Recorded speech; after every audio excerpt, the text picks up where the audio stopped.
রাত্রিবেলা বিষ্ণু ইসলাম এবং আম্মা জান আয়েশা রাদিয়াল্লাহু তাআলা আনহা বিষ্ণু বলেন, চলো তো আমরা একটু দৌড় দেই, এক্সারসাইজ হয়ে যাবে। দুইজনে দৌড় দিলেন। তখন আম্মা জান আয়েশা রাদিয়াল্লাহু তাআলা আনহা একটু স্লিম ছিলেন, তো দৌড়ে বিশ্বনবী পিছে পড়ে গেলেন, আম্মা জান আয়েশা ফার্স্ট হয়ে গেলেন, আগে চলে গেলেন। বড্ড খুশি, উনি বিশ্বনবীকে হারিয়েছেন।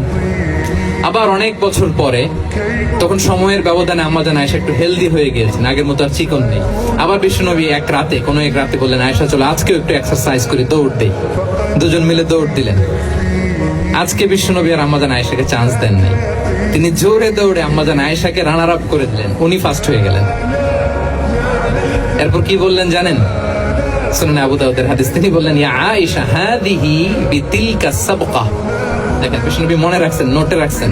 বিষ্ণু বললেন, আয়েশা ওই যে এত বছর আগে কোন এক রাতে মরুভূমিতে দৌড়ে আমাকে হারাইছিলা, আজকে ওইটার বদলা নিয়ে নিলাম। তিলকা সাবকা, ওইটার বিনিময়ে এটা। ওই দিন তুমি জিতছিলা, আজকে তোমার উপর আমি জিতে গেলাম। আল্লাহু আকবার। কি হৃদ্যতা ছিল, কি সম্পর্ক ছিল স্ত্রীর সাথে। তাই বলে মনে করবেন না যে কোনো মনোমালিন্য হতো না, হতো। মানবিক যে ব্যাপারগুলো, মাঝে মাঝে একটু ছোটখাটো মিষ্টি ঝগড়া, একটু মনোমালিন্য, এটাও হতো। এবং বিশ্বনবী এটাও টের পেতেন। তিনি বলতেন, আয়েশা ইন্নী লা আ'লামু ইযা কুনতি আলাইয়া গাদবা ওয়া ইযা কুনতি আলাইয়া রাদিয়া।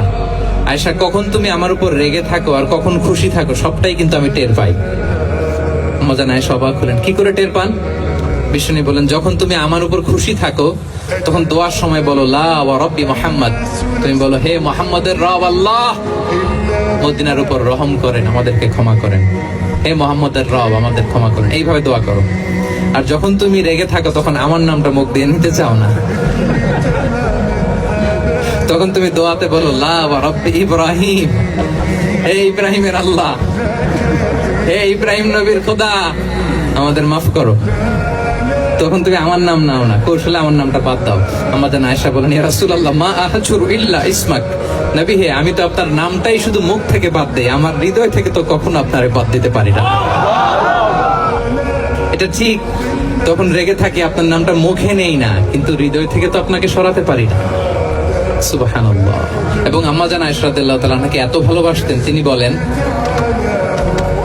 আমি গোশত খেয়ে ওইটার হাড্ডিটা রেখে দিলে বিশ্বনবী আমার খাওয়া হাড্ডিটা নিয়ে আবার চুষতে শুরু করতেন। আমি গ্লাসের যেখান দিয়ে পানি খেতাম, পেয়ালার খুঁজে খুঁজে বিশ্বনবী ওই জায়গায় ঠোঁট লাগিয়ে পানি খেতেন।